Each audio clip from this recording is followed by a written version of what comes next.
France 24 et Public Sénat présentent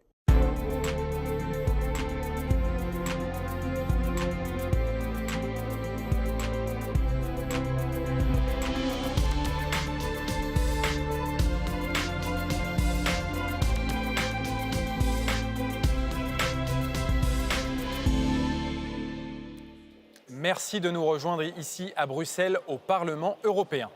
La transition écologique de l'agriculture est un des sujets de la COP28 qui se tient en ce moment à Dubaï, tant l'utilisation des engrais et des désherbants est génératrice de CO2 et nocive pour la santé. Et aujourd'hui, nous nous penchons sur un pesticide particulièrement controversé, le glyphosate. La Commission européenne vient d'en prolonger l'autorisation jusqu'en 2033. Elle se base sur une étude de l'Agence de sécurité alimentaire européenne qui assure ne pas avoir identifié, je cite, de domaine de préoccupation critique chez les humains, les animaux et sur l'environnement, tout en reconnaissant un manque de données.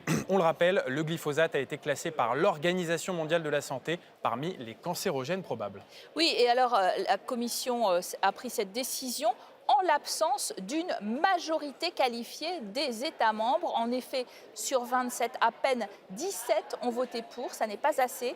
3 contre, l'Autriche, la Croatie, le Luxembourg, et 7 se sont abstenus, dont la France, l'Allemagne et l'Italie. Les mauvaises nouvelles se sont succédées pour l'agriculture plus verte, puisque le Parlement a rejeté il y a 10 jours, à la surprise générale, un texte qui prévoyait de réduire de 50% l'usage des pesticides d'ici à 2030. Alors a-t-on renoncer à diminuer les intrants accusés de toxicité dans notre agriculture? La droite européenne en particulier, qui critique le manque d'alternatives et les contraintes trop fortes pour notre agriculture, est-elle à la manœuvre pour détricoter en quelque sorte le pacte vert? Eh bien, c'est la question que nous poserons à Anne Sander. Bonjour. Bonjour. Vous êtes eurodéputée française, membre du groupe PPE, Parti populaire européen, à la droite de l'hémicycle. Alors, je précise que le gouvernement français s'est abstenu sur la prolongation de l'autorisation du glyphosate. Vous, vous êtes pour. Et pour débattre avec vous, nous accueillons également Nicolae Stefanuta. Bonjour. Vous êtes eurodéputé roumain, membre du groupe Les Verts ici au Parlement européen. Alors là encore, on le précise, le gouvernement roumain, lui, s'est prononcé en faveur de la prolongation de l'autorisation du glyphosate. Et vous, en tant que parlementaire, vous êtes contre. D'ailleurs, cette décision de la Commission européenne de prolonger pour 10 ans le glyphosate, c'est un échec pour tous les partisans d'une agriculture écologique? Bien sûr, mais aussi le vote en plénière la semaine dernière sur le pesticide en général. Je pense qu'on a eu un public qui était très déçu de ce que la majorité a décidé ici dans le Parlement. Pourquoi je dis ça? Parce que je viens de parler aux éleveurs des abeilles qui sont très concernés. On voit chaque année les populations des abeilles en Europe en descendant. Et ce n'est pas que les abeilles, mais c'est des entiers écosystèmes qui sont visés.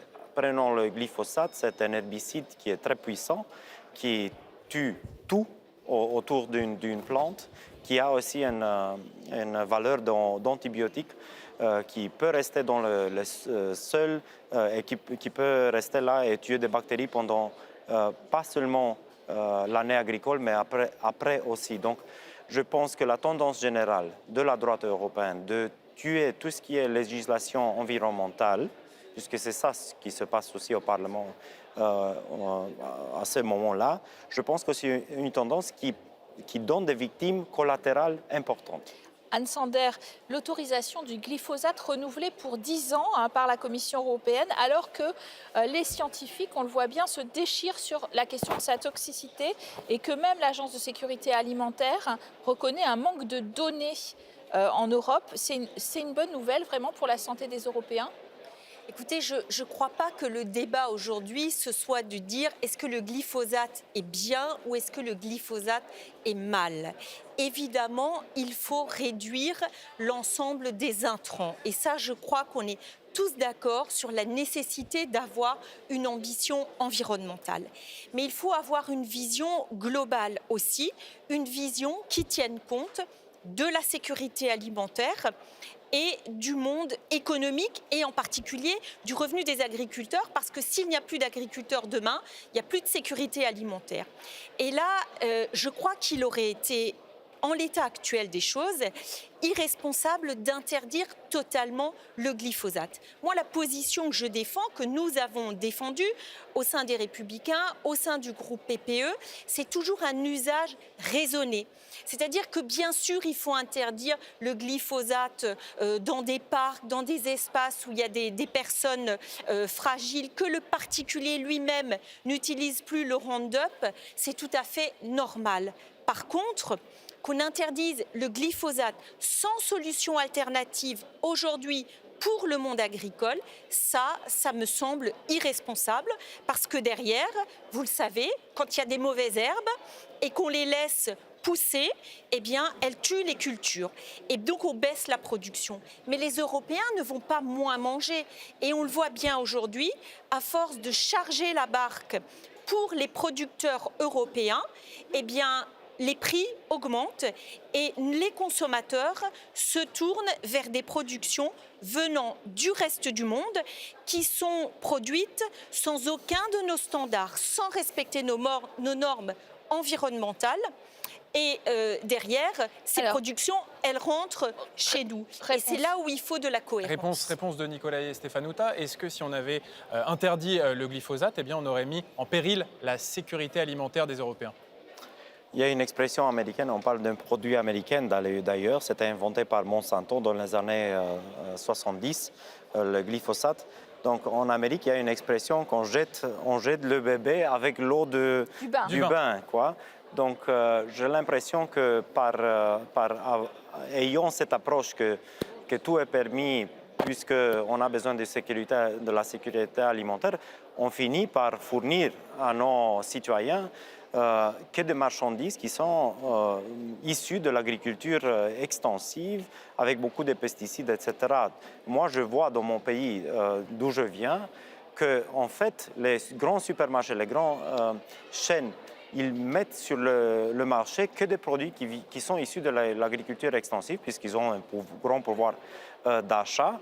Et il y a des marchandises qui sont plus naturelles, qui sont bien pour la santé, qui sont même compétitives au même prix, qui n'arrivent pas à être au Carrefour, par exemple, qui n'arrivent pas à être mises au marché, puisque voilà, il y a l'agriculture extensive, il y a toutes des chaînes de distribution qui sont très, très claires, des grands producteurs.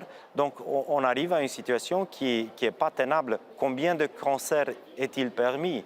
Un peu de cancer, plus de cancer, pas du tout. Donc, c'est vrai que lors de ce vote, quand même, la question qui se pose, c'est la France, l'Allemagne, l'Italie, qui sont des grands pays agricoles, se sont abstenus et ils n'ont pas voté contre, en fait.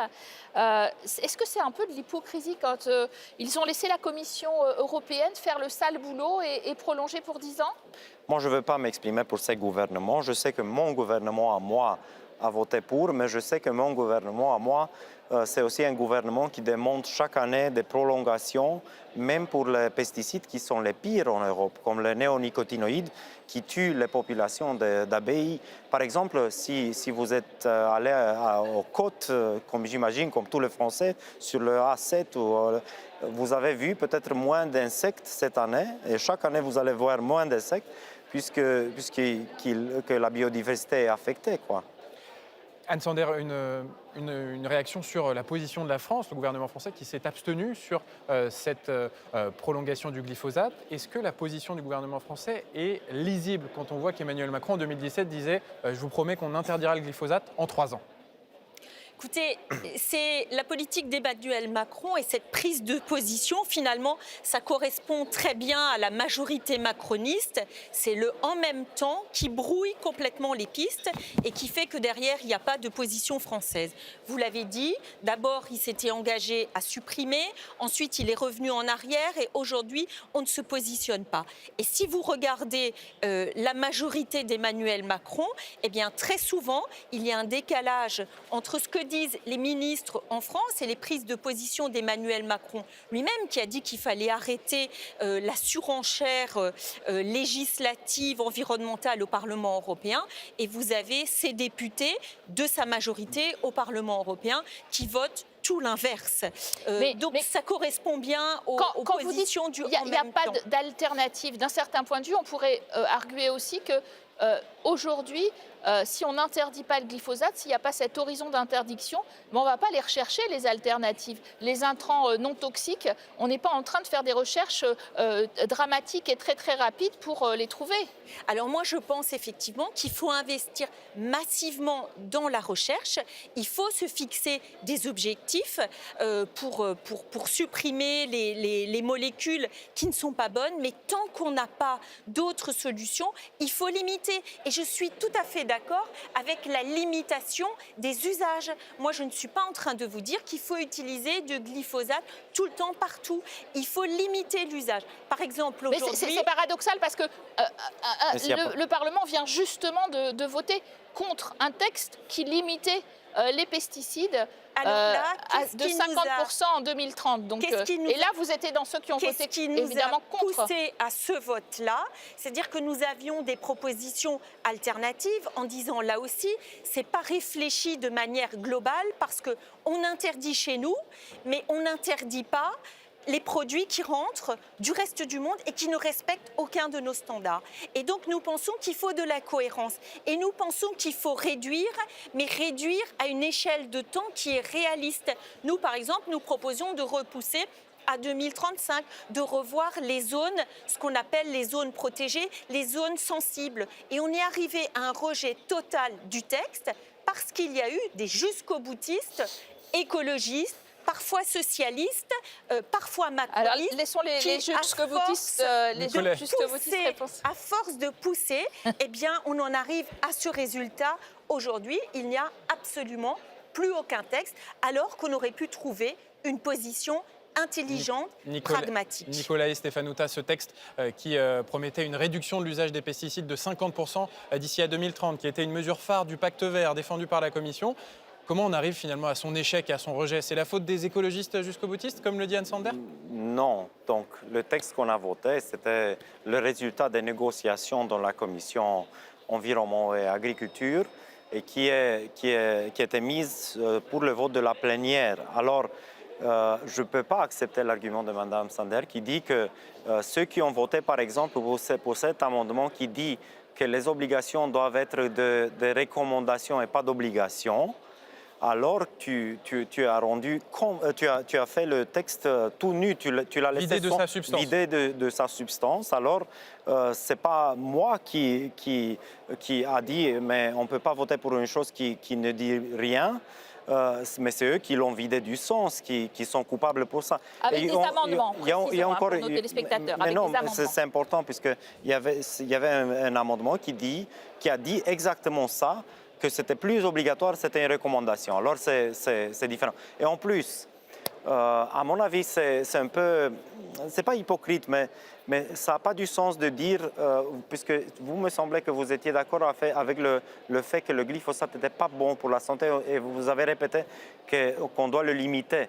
Mais quel est le message qu'on dit si on vient de renouveler pour 10 ans? L'agriculture va l'utiliser à maximum, puisqu'ils ne vont pas dire si l'Europe dit que c'est en ordre, alors moi je le limite puisqu'il y a quand même cet avis de cancer. L'usage a beaucoup baissé. Les agriculteurs, ils vont utiliser cette règle à fond. Moi, j'ai confiance dans le monde agricole et je crois que ce sont des gens partenaires. responsables. Mais je n'ai pas confiance dans la politique et au message qu'on a réussi à donner, puisque le message, c'est en ordre, vas-y, faites-le, voilà. Il y a beaucoup de discours aussi sur finalement la présence des lobbies dans ce Parlement même, qui justement, alors évidemment Bayer pour ce qui est des pesticides et du glyphosate, etc., qui viendraient vous informer que c'est fantastique pour l'industrie et qu'il faut défendre surtout les industriels, l'industrie agroalimentaire et agrochimique, parce que c'est une période effectivement où on veut de la croissance et que c'est prioritaire sur tout le reste. Anne Sander. Alors, dans ce Parlement, il y a beaucoup de lobbyistes, effectivement, des industriels, mais aussi beaucoup d'ONG. Donc, vous avez raison, il y a beaucoup de lobbyistes Et moi, je pense qu'il faut qu'on fasse la transparence pour voir qui finance l'ensemble des lobbyistes. Nicolas Et là, Estéphane. je me Madame tourne Fontana. vers mes collègues verts qui ont toujours refusé qu'on fasse la transparence sur le Je financement ne suis pas du de tout d'accord. Je pense l'ensemble que des ONG, c'est le groupe politique. notamment c'est- suite au Qatargate. C'est le groupe politique le plus transparent au Parlement. Je pense que c'est connu, ça. Mais vous ne voulez pas dire que le Qatar, c'était une ONG qui a financé Mme Kaili ou je n'ai pas vraiment Je ne compris. dis pas ça du tout, mais suite à ce Parce que scandale, ce n'est pas une ONG, là. C'est un royaume corrompu. suite Alors, à on ce va pas parler scandale, du Qatar, nous mais- avons Oui, demandé plus de transparence. Oui, oui, et Alors, c'est en tout bien. cas- Des ONG. Et c'est bien. En tout cas, sur cette question des pesticides, du glyphosate, Nicolas Stefanuta, les ONG, les associations écologistes, eh bien, elles veulent déposer des recours contre la prolongation pour 10 ans. Ça veut dire que la bataille n'est pas finie, vous y croyez? J'y crois, mais je pense qu'il y a une bataille contre la législation environnementale menée par la droite et l'extrême droite avant l'élection européenne. Donc il y a un peu le sentiment que peu importe ce qui est le contenu, il y a une liste noire de législation qui doit être tuée avant juin 2024. Donc c'est un peu la réalité que je vois chaque jour. Votre réaction, dans Anne Sander? Nous avons voté dans le cadre de ce mandat plus d'une trentaine de textes législatifs avec une ambition environnementale forte. Non, la question c'est est-ce que vous voulez Et les nous bloquer à partir de maintenant? Nous ne voulons pas bloquer. Et avec l'appui de l'extrême droite? Et pas avec l'appui de l'extrême droite. Notre position a toujours été claire. Oui à l'ambition environnementale. Nous avons soutenu les textes et continuerons à le faire. Mais il faut que ce soit pragmatique, acceptable aussi par nos citoyens. On voit aujourd'hui les difficultés économiques face à l'inflation pour nos concitoyens. Et donc, on ne peut pas sans arrêt, prendre des mesures qui, derrière, auront un impact sur le Voilà. porte-monnaie Vous n'avez pas des la Européens. même définition du pragmatisme, hein, ni la même vision, bien sûr. Merci à vous d'avoir très bien illustré ce débat. Merci d'avoir suivi cette émission et bonne suite des programmes sur nos antennes.